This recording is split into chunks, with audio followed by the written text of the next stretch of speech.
August 29, 1979. India's first ever SLV was launched from Sriharikota. 3, 2, 1. The launch was successful, but 317 seconds later, the rocket crashed into the Bay of Bengal. The ISRO chairman Satish Dhawan later told the media, "It was our first step. We stumbled a little but did not fall flat on our face." 11 months later, in 1980, ISRO launched the Rohini satellite and successfully put India into the space age. The success of this venture stabilizes India's stature as a member of the Seven Nations Satellite Club. I should like to congratulate the brilliant young men whom you have met here and the other men and women who have been working on this project day and night for many months. This was the team that made it happen. At first glance, this looks like a group of scientists, but one of them went on to become the President of India.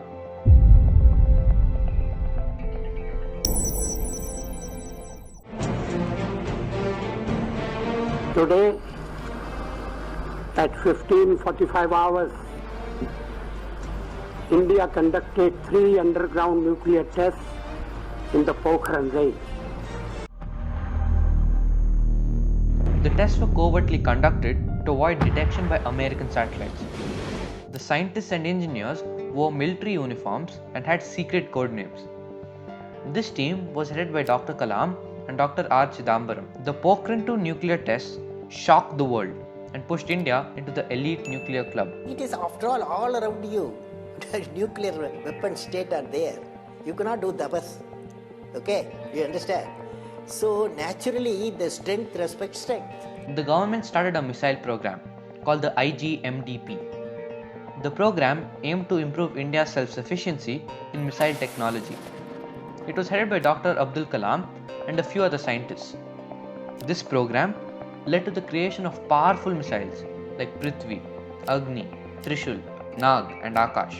This gave Dr. Kalam the title the Missile Man of India. I have a feeling whenever I give something, I feel happy. So if you use and make somebody's life happy, that is you are giving and his or her life is happy, that's a best thing a human being can think of. Look around you. What a selfish world we live in. Before we do anything, we ask ourselves questions like, what will I get? Why should I do it? How will it help me? And Dr. Kalam wanted to change this way of thinking. From thinking, what can I take, to what can I give? What can I give back to society? What can I give back to the nation?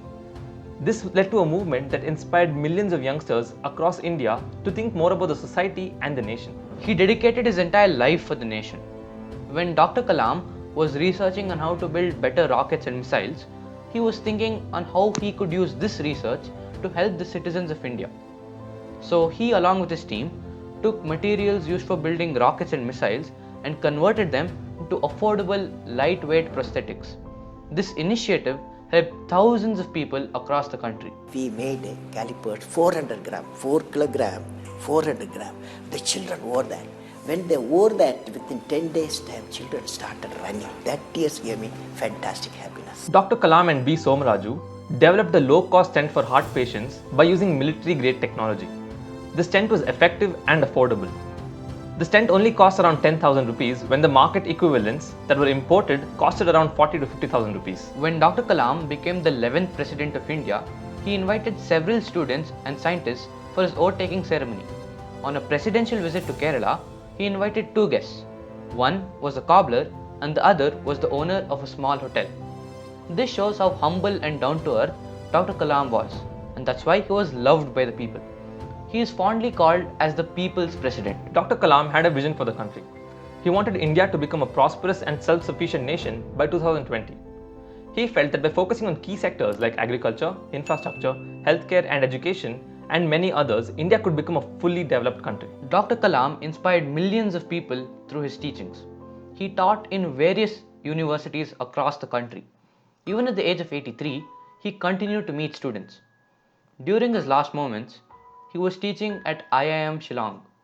He passed away while doing the thing which he loved the most, teaching. Dr. Kalam will be remembered for a lot of things. So you would be remembered as a person who is the best example of simple living and high thinking. Straightforward scientific politician. As the most non-controversial president India ever had. Sir will be remembered for teaching us how to dream. Dreams transform into thoughts and thoughts transform into actions. That is really motivating. He wanted each of us to ask ourselves a simple question. Each one of you should be remembered. You should be remembered. You ask yourself today, what I will be remembered for?